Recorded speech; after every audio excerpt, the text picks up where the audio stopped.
Direktorat PAI Dirjen Pendis, Bapak Ibu Kasubdit PAI di Direktorat PAI Dirjen Pendidikan Islam, Bapak TLT Kasubag TU pada Direktorat PAI Dirjen Pendis, Bapak Ibu Kabid PAIS maupun Pakis Kantor Wilayah Kementerian Agama Provinsi Indonesia, rekan-rekan PTP baik di Direktorat PAI maupun di bidang PAIS Pakis Kementerian Agama, Kanwil Kementerian Agama, teman-teman tim pusat, teman-teman pelatih nasional, teman-teman pelatih provinsi, teman-teman serta TOT PD yang saya banggakan. Alhamdulillah, puji syukur, mari kita panjatkan kehadirat Allah Subhanahu wa Ta'ala. Yang ini kita sudah bisa atau sudah melalui sesi pembukaan yang tadi sudah dibuka oleh Pak Direktur. Semoga pembukaan pada siang hari ini menjadi motivasi yang kuat bagi kita semua untuk mensukseskan kegiatan yang luar biasa ini. Ini adalah kegiatan yang sangat besar yang melibatkan 3.000 lebih peserta selama 10 hari ke depan. Semoga Allah Subhanahu wa Ta'ala meridhoi kegiatan kita ini sehingga berjalan lancar tanpa aral dan rintangan yang berarti dari awal sampai akhir. Salawat dan salam semoga dilimpahkan kepada Rasulullah Muhammad SAW beserta keluarga, para sahabat, dan kepada seluruh pengikut beliau yang menjadikan beliau Rasulullah SAW sebagai uswah hasanah, suri tauladan dalam menjalankan kehidupan kita sehari-hari, khususnya kita yang berprofesi sebagai guru pendidikan agama Islam maupun pengawas pendidikan agama Islam serta keluarga besar pendidikan agama Islam di Direktorat PAI. Alhamdulillah. Bapak Ibu para hadirin yang berbahagia, Pemerintah Republik Indonesia telah mencanangkan bahwa tahun 2022 ini adalah tahun toleransi. Salah satu fondasi dalam membangun toleransi adalah keberagamaan yang moderat. Dalam hal ini, pada beberapa tahun belakangan ini, Kementerian Agama telah menggulirkan semangat moderasi beragama dalam rangka menguatkan keberagamaan yang moderat ini. Tentunya untuk menunjang keberhasilan pencanangan tahun moderasi, tahun toleransi 2022 ini. Apa dan bagaimana moderasi beragama yang dikembangkan oleh Kementerian Agama? Sore ini kita akan mengupasnya, mungkin tidak tuntas ya, karena waktunya hanya 1 jam, tetapi semoga dalam waktu 1 jam ini bisa menjadi fondasi yang cukup kuat, khususnya bagi kita semua, guru PAI dan pengawas PAI yang berada dalam kegiatan kepelatihan PPKB di PAI ini. Nah, dalam 1 jam ke depan kita akan mengupas moderasi beragama yang dikembangkan oleh Kementerian Agama ini bersama dengan Bapak Dr. Imam Bukhari MPD. Yang terhormat Bapak Dr. Imam Bukhari MPD ini adalah Bapak Kepala pada Subdirektorat PAI jenjang SD, SDLB di Direktorat PAI Dirjen Pendidikan Islam Kementerian Agama. Pak Kasubdit, Pak Imam sudah monitor sih?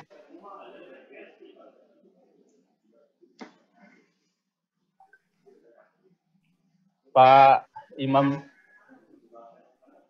Bapak Imam Bukhari, Pak Kasubdit PAI SD.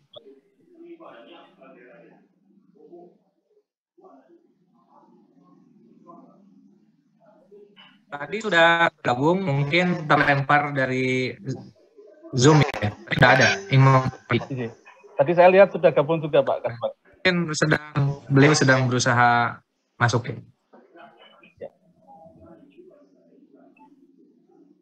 Teman-teman host mohon dipantau ya di waiting room Pak Imam agar bisa segera bergabung dengan kita.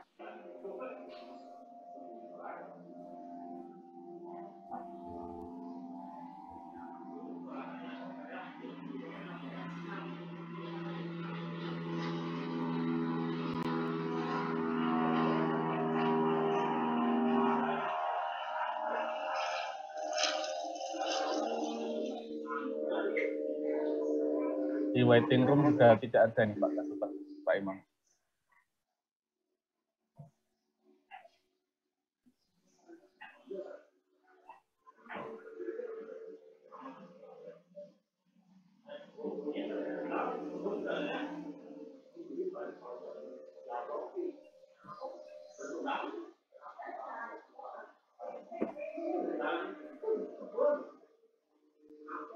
Bagus.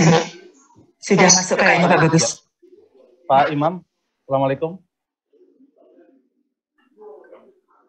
Sudah monitor ya Pak Kasubag ya? Ya. Alhamdulillah. Ya. Kelempar ya Bapak ya? Iya. Iya. Gak stabil, sorry. Ya. Seperti ini ya. Langsung. Ya. Kita sore ini akan diskusi tentang moderasi beragama Pak Kasubag dan Bapak yang kami persilahkan sebagai narasumber. Suara saya bisa diterima Pak Imam? Halo, tes. Ya. Halo. Ya. Bisa diterima Pak Imam suara saya? Oh, bisa. Ya. Sudah mulai masuk lagi. Ya. Sorry ini. Ya. Apa langsung saja ya Pak Imam ya, supaya tidak koneksinya supaya lebih stabil lagi, biar segera baik. Dipersilakan kepada Bapak untuk menyampaikan kebijakan Kementerian Agama tentang moderasi beragama ini. Disilakan Pak. Terima kasih. Assalamualaikum warahmatullahi wabarakatuh. Waalaikumsalam warahmatullahi wabarakatuh. Alhamdulillah wassalatu wassalamu ala Rasulillah wa ala alihi wa sahbihi wa mawalah amma ba'da fala haula wala quwwata illa billah. Yang sama-sama kita hormati Bapak Direktur PAI pada Dirjen Pendidikan Agama Islam Kementerian Agama Republik Indonesia, para hadir di ruang out, dan semuanya yang tentu tidak mungkin saya sebutkan satu persatu, ya, para kasudit, para Kasubag, dan semuanya. Alhamdulillah. Mohon maaf, saya cek lagi suara saya bisa diterima. Bisa Bapak? Oke. Bisa. Ya. Baik Bapak Ibu sekalian. Tadi kalau diminta untuk bicara tentang kebijakan, saya kira Pak Direktur paling punya kewenangan untuk menyampaikan itu. Tapi sedikit saya akan berbagi terkait dengan apa dan bagaimana moderasi beragama itu nanti kelak mesti akan mewarnai di dalam aktivitas kita sebagai guru, mendampingi para peserta didik dalam rangka untuk belajar, menempuh pendidikan, mengantarkan semua peserta didik kita menjadi manusia Indonesia yang baik. Manusia Indonesia yang baik syar'an wa adatan. Manusia Indonesia yang secara syariat baik, tapi secara adat hidup kemasyarakatan dalam kehidupan berbangsa dan bernegara juga baik. Jadi tidak cukup hanya satu aspek keagamaan saja yang baik, namun semestinya beragama yang baik ya sekaligus masyarakat berbangsa dan bernegaranya juga baik. Dan itu salah satu alat instrumen pengendali untuk bisa mengarahkan ke sana adalah apa yang kita sebut dengan moderasi beragama. Nah, Bapak Ibu sekalian, karena itu saya coba nanti di awal menyampaikan tentang mengapa moderasi beragama itu penting, sehingga pemerintah kita mencanangkan sebagai salah satu dari RPJM yang Kementerian Agama menjadi leading sektor dalam masyarakatkan, di dalam mengimplementasikan, membuktikan moderasi beragama. Kenapa penting? Kemudian nanti kita coba untuk memahami bersama apa itu moderasi beragama, dan otomatis dengan memahami itu kita dapat memilah dan memilih mana cara pandang, bersikap, dan bertindak yang tidak moderat, dan mana yang moderat. Nah, Bapak Ibu sekalian, mengapa moderasi beragama itu penting? Karena memang ada kondisi yang akhir-akhir ini dalam cara kita beragama yang sekaligus berbangsa dan bernegara itu agak terganggu. Memang Indonesia bukanlah negara agama, tapi agama kita pastikan menjadi warna di dalam semua kehidupan kita. Hampir aktivitas kita dalam berbangsa dan bernegara dan bermasyarakat ini tidak pernah lepas dari konteks beragama. Tidak pernah lepas. Mulai dari bangun tidur sampai tidur lagi, mulai dari lahir sampai meninggal dunia, itu rasa-rasanya orang Indonesia ini khas. Orang Indonesia tidak akan lepas dari nilai-nilai religiositas, nilai agama. Sehingga tidak bisa lagi dipisahkan antara hidup beragama dengan bernegara, dengan berbangsa.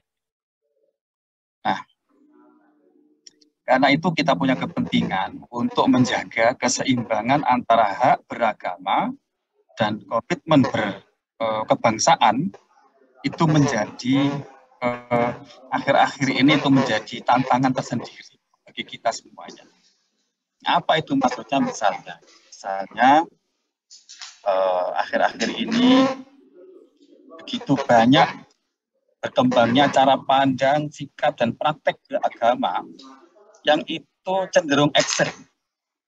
Bisa jadi ekstrim kanan yang serba ketat, dikit-dikit memusyrikkan orang, dikit-dikit kafir, dikit-dikit haram, dikit-dikit harus syar'i, yang terlalu beragama itu sangat tepat-tepat.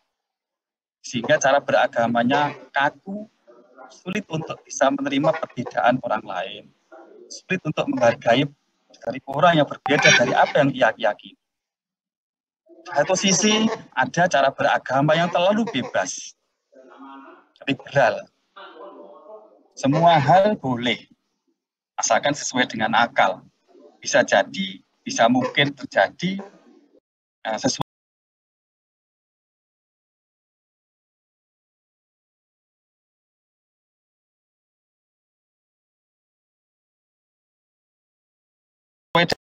dengan akal, nabrak syariat pun dijalankan.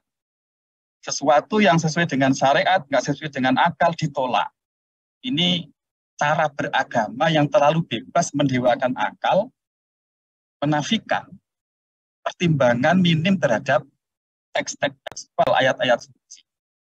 Sehingga cara beragamanya terlalu longgar, terlalu bebas, yang tidak terkendali, sehingga sampai menghalalkan semacam LGBT, perkawinan sejenis, itu kan sudah kebangetan dan tidak keluar dari norma-norma keagamaan yang kita yakini.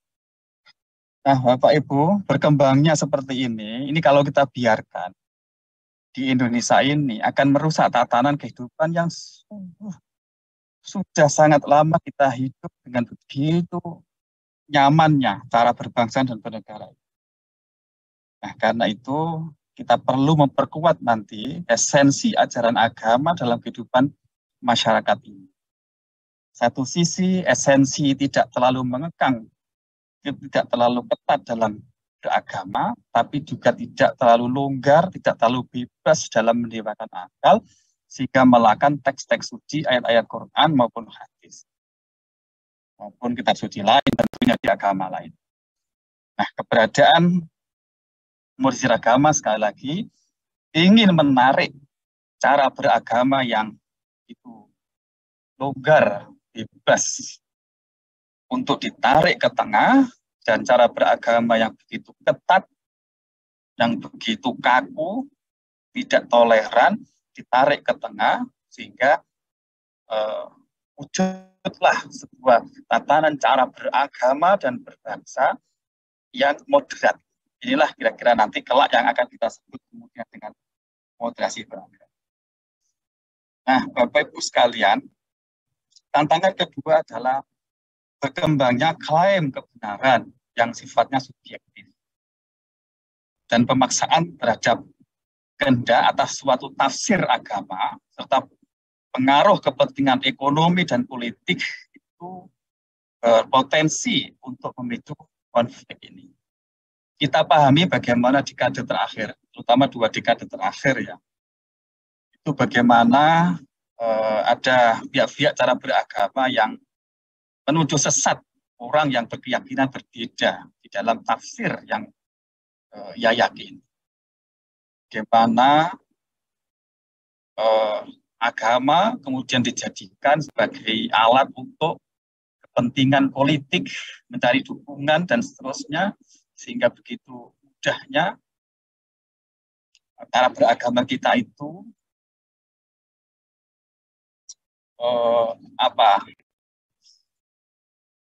dalam satu sisi cara beragama kita itu begitu ketat yang tidak bisa toleran, bisa menghargai, klaim terhadap keberanian hanya dia yang paling benar, yang di lain dia itu tidak benar, bahkan ahli neraka dan seterusnya.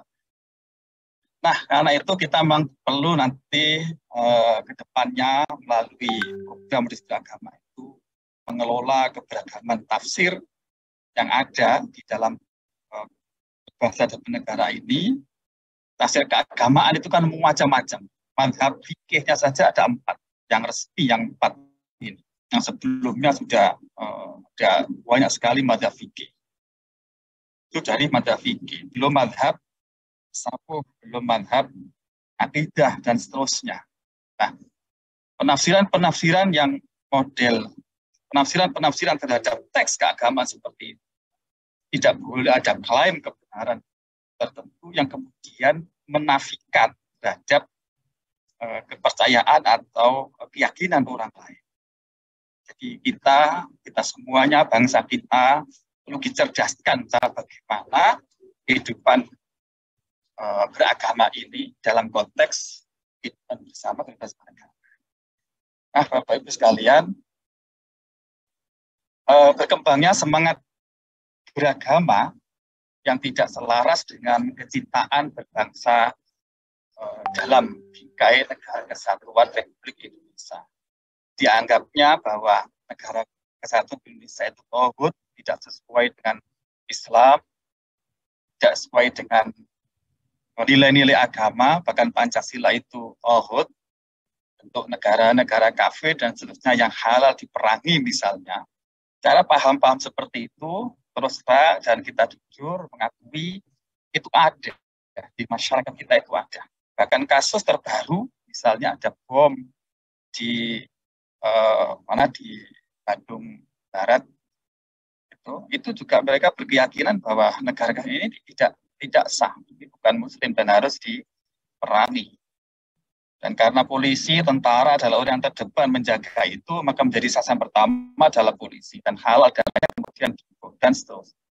Ini fakta yang apabila kita biarkan dalam 10, 20, 25 tahun ke depan, apa jadinya kalau ini kita biarkan?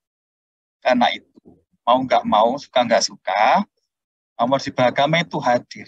Perlu dihadirkan untuk merawat keindonesiaan ini. Indonesia adalah rumah bersama. Nah, modernisasi beragama itu ingin berupaya merekatkan antara semangat beragama dan komitmen kebangsaan tadi. Orang yang ber-Indonesia itu sekaligus ia adalah beragama. Pada hakikatnya orang yang menjalankan agama itu sekaligus ber-Indonesia. Artinya begini, tidak boleh dipisahkan lagi antara hidup kita berbangsa dan bernegara itu dipisahkan dengan hidup beragama. Hidup beragamanya orang Indonesia ya dengan cara mentaati peraturan yang ada di Indonesia. Nah, berindonesianya orang Indonesia ya dengan cara melakukan semua aturan-aturan agamanya di Indonesia. Iya, Mas Pertiwi. Gampangnya bikin gampang. Ketika Bapak Ibu naik mobil seperti saya ini, kemudian mentaati ada lampu merah, kemudian berhenti. Nah, mentaati peraturan pemerintah berupa lampu merah, harus berhenti, kemudian kita berhenti. itu adalah aktivitas menghargai terhadap aturan negara, aturan pemerintah. Nah, satu sisi, mentaati seperti itu harus kita niati juga untuk ibadah kepada Allah Subhanahu wa Ta'ala. Jadi aktivitas ibadah dengan aktivitas bernegara itu satu wujudnya. Ketika kita membayar pajak, itu ya diniati ya sebagai kewajiban negara, ya itu merupakan bentuk ibadahnya rakyat yang membayar pajak. Ketika kita ditakdirkan sebagai guru, yang tugas kita sehari-hari adalah mengajar, mendidik, maka ibadahnya guru ya dengan cara mengajar itu. Dan mengajar itulah salah satu wujud dari bentuk ibadahnya seorang guru yang hidup di Indonesia ini. Jadi kehidupan kita ini dalam 24 jam ini di Indonesia, di negara Pancasila, itu syar'an wa adatan. Nah, jadi tidak bisa-pisahkan lagi. Jadi hakikatnya berbangsa itu ya berindonesia itu ya berbangsa. Nah, cara berpikir seperti ini sangat penting sekali karena berbagai pihak ada yang masih menganggap bahwa negara kita itu bukan syar'i, sehingga semua aktivitas yang ada di sini itu tidak sulit untuk diorientasikan untuk konteks ibadah, untuk kepentingan ukhrawi. Nah, pandangan seperti itu salah dan mesti harus kita rubah dengan pemahaman nanti yang mendalam apa itu beragama. Kita harapkan cara beragama kita di negara Indonesia ini itu ya utuh dalam arti cara bernegara itu ya beragama itu ya benar. Nah, ini kalau panjang sekali sebenarnya kalau ingin kita bahas secara mendalam bagaimana aspek fikihnya untuk menjadikan dasar pernyataan ini itu keren sekali. Jadi keren.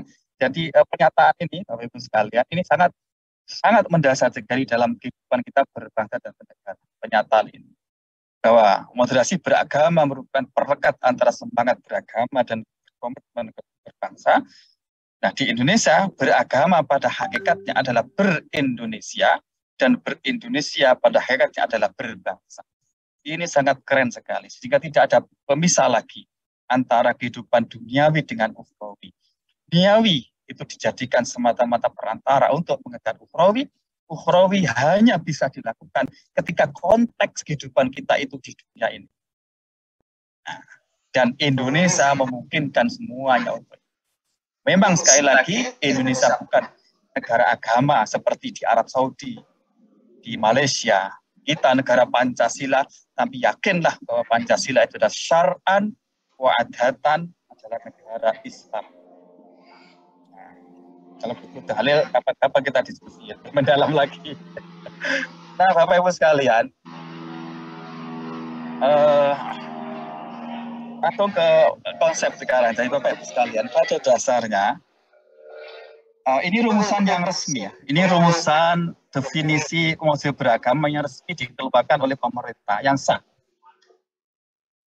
Rumusan ini penting kita pahami bersama dan kita sosialisasikan, mengingat di luaran sana banyak sekali berkembang definisi moderasi beragama yang kemudian itu dimaknai sendiri, didefinisikan sendiri, kemudian dihantam sendiri untuk membentuk wacana massa, wacana sosial, wacana di negara ini bahwa beragama itu sesat dan sebagainya.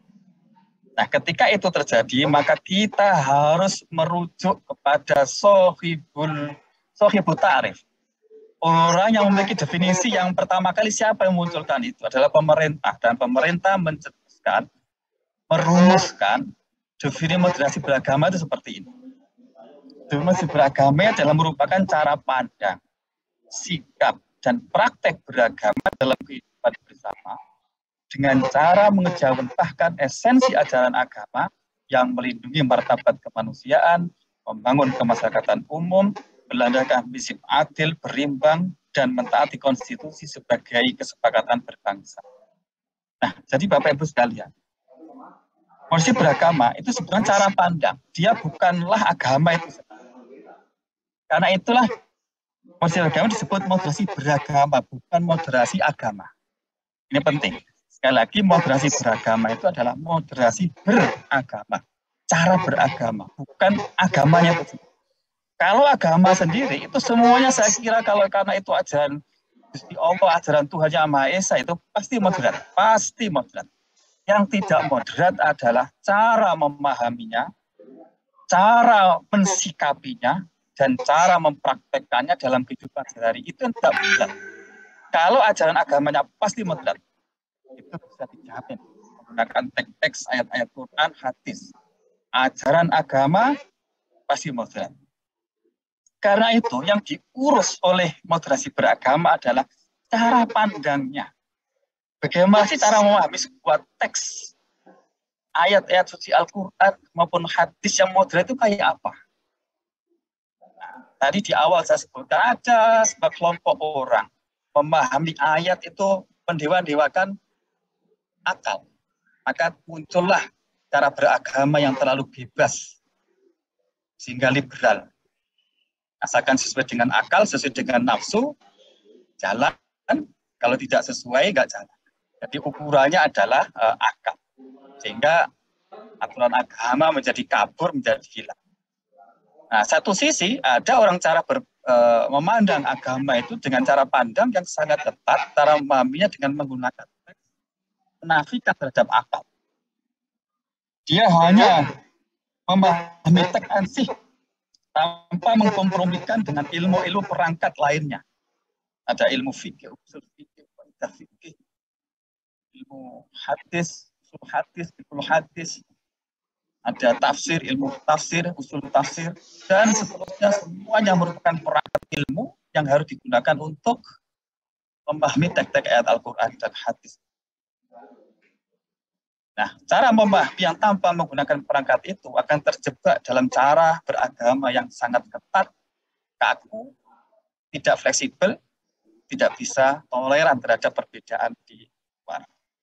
Satu cara pandang sebagai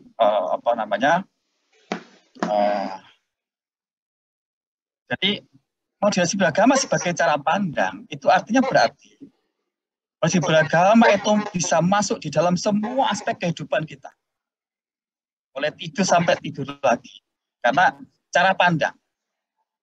Berarti bisa masuk, bisa diterapkan di dalam konteks semua peri kehidupan kita di dalam kehidupan sehari-hari. Oke. Nah, berikutnya adalah bahwa moderasi beragama itu sebetulnya adalah cara sikap, cara respon, cara memperlakukan, dan sekaligus sebagai cara praktek beragama, cara menerapkan beragama, tapi dalam konteks kehidupan bersama. Dalam konteks kehidupan bersama artinya yang diurus oleh moderasi beragama itu tidak pada ranah pemahaman-pemahaman dan cara beragama yang sifatnya itu individual. Contoh misalkan tentang dengan keyakinan orang tentang jadi begini saya sebelum ke sana. Beragama itu ada dua aspek. Ada aspek internal yang itu diamalkan untuk pribadi dan tidak punya relasi pengaruh terhadap orang lain. Ada yang praktek beragama itu mau nggak mau pasti akan berkaitan berhubungan dengan orang di luar dirinya. Wilayah eksternum wilayah eksternum. Nah, moderasi beragama itu tidak mengurus terhadap praktek-praktek beragama yang sifatnya itu internal. Sifatnya internal. Tapi ketika keyakinan beragama itu diekspresikan di ruang publik, yang itu mau nggak mau harus berhubungan dengan orang di luar dirinya, dengan orang lain, aspek sosial, maka mau nggak mau cara beragama seperti itu harus dibatasi.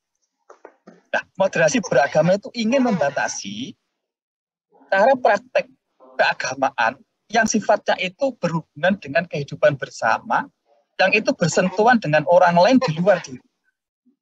Kalau urusan keyakinan diri, dilakukan diri di rumah sendiri, silakanlah. Silakan sepuasnya. Tapi ketika diekspresikan, maka harus dilihat mengganggu apa tidak. Maka di situ perlu adanya toleransi. Perlu adanya melihat hak orang lain, kewajiban kita dan seterusnya. Jadi yang jadi fokus dalam beragama adalah ketika beragama itu mulai diimplementasikan dalam kehidupan bersama. Nah, dengan cara apa? Dengan cara mengejawantahkan esensi ajaran agama. Nah, menurut saya beragama itu fokus terhadap bagaimana mengimplementasikan esensi ajaran agama. Nah, ajaran agama kita tahu ada ajaran agama yang sifatnya usuli, sifatnya universal, yang semua agama itu sepakat atau setuju, atau bahkan semua faham keagamaan di dalam Islam, intern Islam misalnya, itu ada kesamaan. Pasti kesamaan itu ada di dalam wilayah ajaran agama yang sifatnya universal.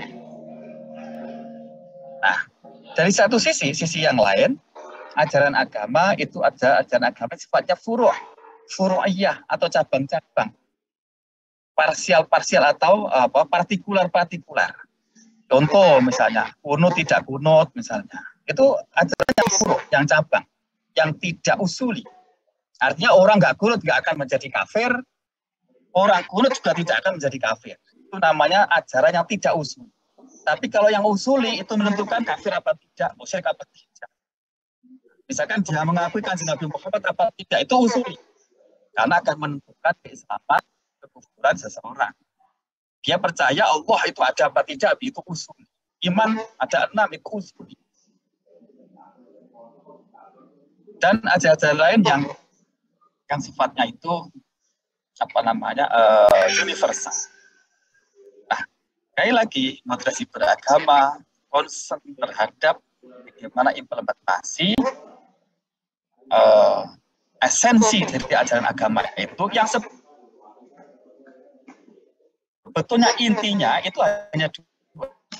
Inti dari ajaran agama yang paling inti ya, makosid lah kira-kira begitu. Yaitu satu, melindungi martabat kemanusiaan, yang kedua membangun kemaslahatan umum. Melindungi martabat kemanusiaan artinya siapapun yang menjalankan atas kemanusiaan orang lain bisa dikatakan pasti itu cara beragamanya kurang tepat, nggak benar, bisa jadi salah, dan itu pasti tidak moderat.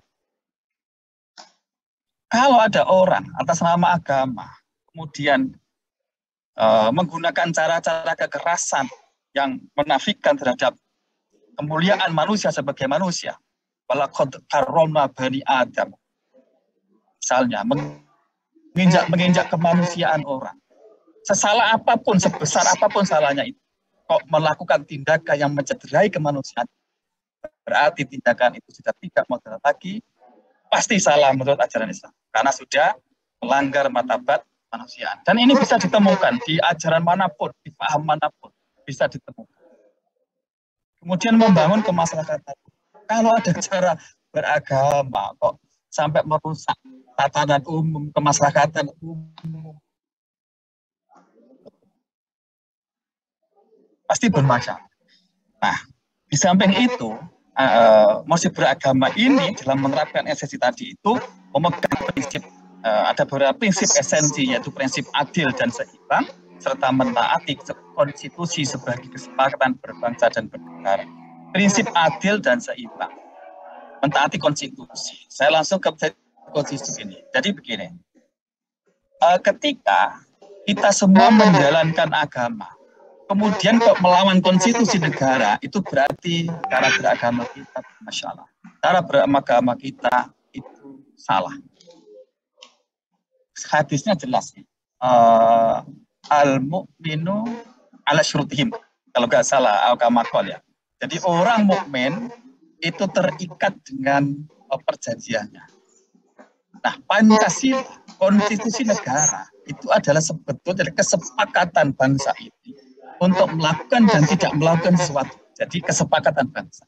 Nah, kesepakatan sebagai kesepakatan, apapun itu kesepakatannya, dengan siapapun kesepakatannya itu, maka itu harus ditaati. Nah, mentaati kesepakatan itu adalah perintah agama, termasuk bagian dari ajaran agama. Nah, Pancasila, UUD 45, Negara Republik Indonesia, kemudian Bhinneka Tunggal Ika, itu adalah merupakan kesepakatan dasar negara, kesepakatan bangsa ini yang harus dijaga oleh kita semuanya. Bagi orang mukmin seperti kita, mentaat, menjaga konstitusi ini, itu adalah bagian dari agama tadi, bagian dari kewajiban syar'i. Nah, sekali lagi, dengan cara beragama seperti inilah, cara beragama yang fokus kepada esensi dari cara beragama. Dan ini nanti akan kemudian menimbulkan sikap-sikap beragama yang kita sebut dengan indikator beragama, indikator moderasi beragama. Ada 4 indikator inti, sebetulnya banyak sekali dikembangkan, ada 9 macam. Tapi intinya itu ada 4 indikator ini untuk ngecek apakah perilaku orang, perilaku organisasi, perilaku seseorang itu moderat apa tidak. Nah, pertama adalah komitmen kebangsaan. Penerimaan terhadap prinsip-prinsip berbangsa yang tertuang di dalam konstitusi kita, yaitu Pancasila, UUD 45 dan regulasi terus bawahnya itu merupakan kewajiban bagi rakyat kita. Komitmen untuk menjaga itu, dan melaksanakan itu. Jadi itu adalah bagian dari dari komitmen kebangsaan, dan itu salah satu ciri. Artinya begini, kalau ada praktek keagamaan itu dilakukan oleh kelompok atau apa, kok kemudian menafikan ini, misalkan mengajak melawan terhadap Pancasila, melawan kepada UUD 45, itu berarti tidak moderat. Itu berarti tidak moderat. Jadi cara pengamalan agamanya itu kurang benar. Yang kedua adalah toleran. Toleran dalam konteks ini itu adalah menghormati perbedaan dan memberikan ruang orang lain untuk berkeyakinan, mengekspresikan keyakinannya dan menyampaikan yang berbeda tadi. Mengakui perbedaan dulu, bahwa di luar dirinya itu ada sesuatu yang berbeda. Kemudian menghargai perbedaan itu dengan cara tidak mencaci maki, menghina dan sebagainya. Kemudian memberikan ruang bagi orang lain yang berbeda itu untuk menjalankan sesuai dengan keyakinannya dan mengekspresikan keyakinan. Saya kira dalil agamanya jelas lah. Kira-kira andaikan Gusti Allah itu kok menghendaki untuk jadikan umat yang satu, maka Allah akan menjadikan itu. Tapi Allah tidak menghendaki untuk menjadikan satu dan menjadikan berbangsa-bangsa dan seterusnya berbeda-beda. Semua itu adalah untuk menguji mana yang terbaik di antara kita. Jadi perbedaan yang diciptakan oleh Allah Subhanahu wa taala ini sengaja, bukan kok kebetulan, sengaja dijadikan berbeda. Karena itu tidak perlu memaksa orang harus akidahnya sama, tidak. Menghargai bahwa ada keyakinan berbeda, perlu diberi ruang yang berbeda. Yang penting mereka saling tidak mengganggu dalam kesetaraan dan bersedia untuk saling bekerja sama. Ini memang agak berat untuk bisa saling bekerja sama. Kadang kita menghargai saja belum mampu. Nah, jadi toleransi ini kira-kira begini Bapak-Ibu sekalian. Toleransi ini tidak cukup hanya menghormati kepada adanya perbedaan, menghormati perbedaan, tapi harus disertai dengan kemampuan untuk memperlakukan yang berbeda. Meyakini saja tidak cukup, tapi harus mampu diimplementasikan dalam perilaku yang itu mencerminkan penghargaan terhadap adanya perbedaan. Toleransi. Jadi kalau ada pengamalan agama kita, kemudian merasa paling benar, tidak toleran terhadap pandangan yang berbeda, pendapat yang berbeda, padahal itu sudah ada dasar yang tidak bisa seperti itu, tidak bisa toleran, berarti tidak moderat. Jadi ukurannya ini saja, 4 ini yang paling utama. Ini yang paling utama ya. Jadi ada banyak, ada 9. Kemudian nanti kekerasan.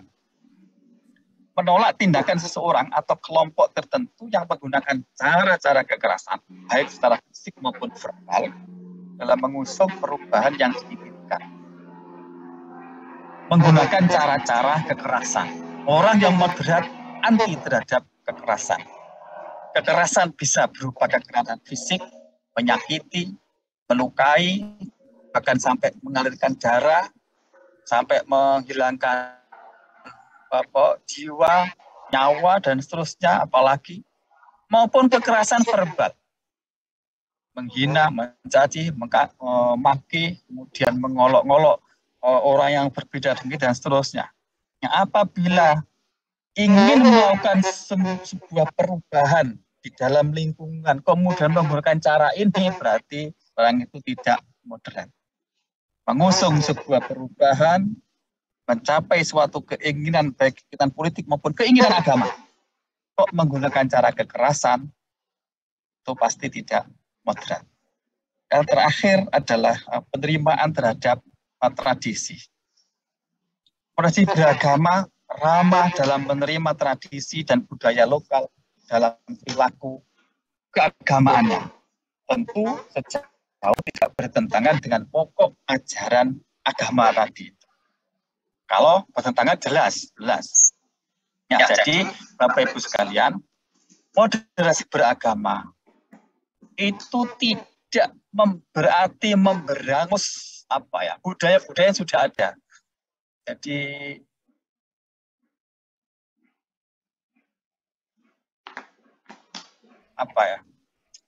Indonesia ini kan luar biasa. Indonesia ini luar biasa. Gaya begitu berkembang, mengakar di dalam kehidupan sehari-hari di orang Indonesia ini. Pengamalan ajaran agama di Indonesia ini konteksnya, itu sudah mengakar dalam budaya. Jadi hampir tidak bisa dibedakan antara budaya dengan ajaran agama, itu nyaris sulit untuk dibedakan lagi. Karena begitu mengentalnya orang Indonesia, nenek moyang kita itu, cara beragamanya begitu menyatu. Agama diamalkan begitu mendarah daging sehingga membudaya. Kemudian pengamalan itu diberkaya dengan corak dan model budaya berkembang di Nusantara ini. Tentu batasannya adalah sepanjang budaya itu tidak bertentangan dengan ajaran esensi agama. Esensi bukan fur tadi. Bila kita kembali kepada tidak bertentangan dengan esensi dari ajaran agama. Nah, 4 indikator utama ini menjadi penciri apakah sesuatu itu moderat apa tidak. Jadi ketika Bapak Ibu semua dalam proses pembelajaran mengajar, cek saja ini. Ketika mengajar, apakah di situ menjaga komitmen kebangsaan, ataukah bahkan mengajarkan sebaliknya untuk memisahkan diri dari NKRI. Mungkin sebagian dari PAI ada yang mengajarkan syariat Islam, kemudian mengajarkan kepada anak didiknya untuk menggantikan Pancasila sebagai syariat Islam. Kita pastikan perilaku seperti itu adalah guru yang tidak moderat. Kemudian toleran. Ketika ada guru yang cara mengajarnya menafikan pendapat yang lain, bahkan mengkufurkan yang lain, hanya dirinya yang dianggap paling benar, menyalahkan yang lain, bahkan menjustifikasi ahli neraka bagi yang lain misalnya, maka sikap yang tidak toleran seperti itu dipastikan tidak moderat lagi. Nah, Bapak Ibu sekalian, mungkin sebagai penutup dari yang perlu saya sampaikan adalah kita sebagai guru PAI ini sangat menentukan kepada bagaimana nasib keberagamaan dan model keagamaan kita ke depan. Saya ulangi, kita sebagai guru PAI, saya kira orangnya saya ini adalah orang-orang guru-guru agama di sekolah-sekolah umum, baik SD, SMP maupun SMA, itu sangat menentukan bagaimana model keberagamaan anak-anak kita ke depan. Kita tahu bahwa data ada 40 juta siswa kita. 21 juta diantaranya itu adalah dari SD. Kemudian SMP sekian, SMA sekian. Coba kita bayangkan Bapak Ibu sekalian. Kalau anak-anak ini, cara beragamanya semuanya modern. Guru-gurunya modern. Kemudian memberikan masukan, memberikan pengajaran, pembelajaran kepada anak-anak ini. Semuanya berorientasi modern. Maka Indonesia selesai. Indonesia selesai. Indonesia akan damai, nyaman. Kita tidak tahu kondisi yang sekarang ini di tengah-tengah perbedaan paham dan begitu banyak, di tengah perbedaan ras, agama, suku, dan seterusnya begitu. Tapi kita hidup relatif tetap damai, toleran, dan seterusnya. Setidaknya sampai hari ini. Tapi tidak ada seorang pun yang bisa menjamin bagaimana 10 tahun, 15 tahun, 20 tahun berikut. Apakah akan tetap seperti ini, tetap bisa damai. Kalau toh ada riak-riak kejadian-kejadian yang di suatu tempat, misalnya bentrokan atas nama agama misalnya, itu pasti sifatnya lokal. Ini di Indonesia. Uniknya itu. Tidak pernah akan bisa sampai mengacaukan kehidupan berbangsa bernegara kita. Hanya bisa lokal. Itu artinya itu apa? Kita, bangsa Indonesia, itu mampu setidaknya sampai hari ini menjaga cara beragama kita yang berbeda ini, saling toleran, saling hidup bersama, berdampingan, dan seterusnya. Sekali lagi tidak ada jaminan. 10 tahun, 15 tahun, 20 tahun, 25 tahun, 30 tahun berikutnya apakah seperti ini. Terus kalau cara beragama kita tidak diintervensi oleh pemerintah untuk diarahkan kepada cara beragama yang moderat, yaitu yang tengah-tengah. Cara beragama yang moderat yang tengah-tengah bukan berarti pasif, bukan berarti tidak berpihak kepada kebenaran. Jadi aja begini, di tengah itu tidak berarti tidak memihak kebenaran, tidak memihak kepada kesalahan, keburukan, tidak. Semua kita normal. Kalau normal, namanya normal, pasti berpihak kepada kebenaran. Nah, memihak kebenaran ini loh yang dimoderasi. Ada orang yang bersifat memihak kebenaran itu yang sifatnya ekstrim sehingga justru malah merugikan dalam kehidupan bersama. Ada yang terlalu ekstrim itu. Nah, inilah kemudian kita tarik dengan program bersih beragama. Modif beragama ini bukan proyek, bukan program tapi merupakan gerakan. Merupakan gerakan bagi siapapun, tidak peduli jabatannya, tidak peduli perannya di Indonesia ini sebagai jabatan, sebagai apa, tapi siapapun orang bangsa Indonesia ini punya kewajiban untuk menjaga keberagaman Indonesia, cara beragama di Indonesia ini dengan cara dan itu merupakan gerakan, sekali lagi gerakan siapapun kita, apalagi guru PAI. Guru PAI berkewajiban menjaga beragama ini setidaknya 3, pangkat 3 dibanding dengan orang-orang lain selain guru PAI, apalagi PNS. Yang pertama, kita sama-sama warga negara Indonesia, punya kewajiban yang sama. Kita diciptakan atau ditakdirkan berperan sebagai ASN. ASN punya kewajiban yang berbeda dengan kewajiban warga negara biasa tadi. Dilala itu apa ya?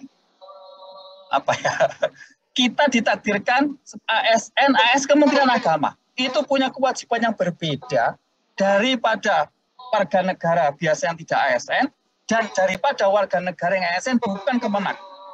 Bukan Kementerian Agama, itu kewajibannya berbeda. Coba Bapak Ibu rasakan, ketika Bapak Ibu berada di tengah-tengah masyarakat, orang tidak peduli memandang Bapak Ibu ini guru apa, biologi, fisika, kimia, pokoknya begitu dianggap guru dari Kementerian Agama, dianggap bertanggung jawab atas kehidupan beragama. Coba dicek kehidupan kita di lingkungan RT, di apa-apa. Apalagi guru PAI ini, setiap kumpul-kumpul pasti disuruh berdoa, pasti disuruh ngurus Orang yang meninggal suruh apa pasti. Artinya apa Bapak Ibu sekalian? Dalam kehidupan berbangsa dan bernegara kita ini, kita sebagai ASN, Kementerian Agama punya kewajiban yang lebih tinggi daripada masyarakat biasa yang tidak ASN dan tidak Kementerian Agama untuk mengawal gerakan moderasi beragama ini. Masyarakat akan melihat Bapak Ibu perannya bagaimana menjaga kerukunan dalam beragama. Jangan pernah mencontohkan sesuatu yang kontra terhadap prinsip-prinsip moderasi beragama. Oke, Bapak Ibu boleh tidak setuju dengan istilah moderasi beragama, tapi secara prinsip dan secara secara esensi itu harus percaya, harus mendukung, karena esensi dari moderasi beragama tidak ada satupun yang bertentangan dengan prinsip-prinsip ajaran Islam itu sendiri. Saya kira ini yang harus Bapak Ibu yakini bersama. Harus diyakini bersama bahwa kita sebagai insan ASN Kementerian Agama harus meyakini moderasi beragama ini untuk jadikan gerakan bersama, menjadikan semua orang di Indonesia ini cara beragamanya moderat, sehingga bisa saling menghargai, hidup toleran, damai, sejahtera bersama, apapun itu agamanya, apapun itu asal usulnya dan seterusnya. Saya kira itu sebagai akhir kata dari saya. Mohon maaf kalau tidak rutut dalam menyampaikan hal ini. Terima kasih sekali lagi. Jika ada waktu juga boleh kalau ingin bertanya, ingin klarifikasi dan seterusnya. Tapi apapun mohon dimaafkan. Akhir kata, wassalamualaikum warahmatullahi wabarakatuh. Waalaikumsalam warahmatullahi wabarakatuh. Assalamualaikum warahmatullahi wabarakatuh. Luar biasa Pak Kasubdit materi yang disampaikan oleh Bapak. Tetapi karena peserta ini berada di live YouTube Pak Kasubdit, sehingga teman-teman peserta tidak bisa menyampaikan pertanyaan secara langsung karena pergerakan chatnya itu cepat sekali Pak, serot gitu. Wow. Ya. Ada 3.000 lebih peserta yang bergabung di live YouTube, luar biasa, dan ini nanti insya Allah menjadi bagian dari gerakan yang disampaikan oleh Pak Imam tadi. Jadi Bapak Ibu peserta TOT dan Pak Dr. Imam Bukhari yang saya hormati, demikian sesi moderasi beragama pada siang hari ini, pada sore hari ini, yang sangat luar biasa. Ada satu catatan yang ingin saya garis bawahi, bahwa moderasi beragama ini bukan program, tetapi merupakan gerakan kita bersama, dan mari kita menjadi bagian dari gerakan ini. Apalagi posisi kita adalah guru PAI, tadi disampaikan oleh Pak Kasubdit, punya 3 derajat kewajiban dibanding yang lain. Yang pertama karena warga negara Indonesia, yang kedua karena bagian dari ASN, dan yang ketiga karena bagian dari ASN binaan Kementerian Agama. Jadi kita ini ada ASN Kementerian Agama murni, Pak Imam. Saya ini ASN Kementerian Agama, dan sebagian teman-teman GPAI itu ASN pemerintah daerah, tetapi tetap berada di bawah binaan Kementerian Agama berdasarkan PP 55 tahun 2007. Luar biasa. Ya, semoga kita menjadi bagian dari gerakan moderasi beragama ini yang tidak lain dan tidak bukan endingnya adalah umatan wasaton, bagaimana yang tadi disampaikan oleh Pak Bukhari. Sekali lagi terima kasih Pak Kasubdit. Terima kasih pencerahannya, dan terima kasih atas segala perhatian dari semua peserta TOT PD dan juga Bapak Ibu yang bergabung di dalam ruang Zoom meeting ini. Ada Bapak Ibu Kasubdit, ada Bapak Ibu Kabid dan PTP baik di Direktorat maupun di Kanwil. Dari saya selaku moderator kurang lebihnya mohon maaf. Saya akhiri dengan wassalamualaikum warahmatullahi wabarakatuh. Sure. Assalamualaikum warahmatullahi wabarakatuh. Untuk sesi selanjutnya, disilakan kepada teman-teman TP untuk mengantarkan orientasi program PPKP. Terima kasih.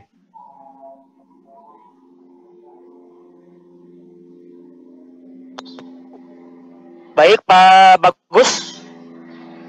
Terima kasih. Apakah suara saya bisa terdengar? Bisa, Pak. Jelas, Pak. Silakan. Mohon maaf, saya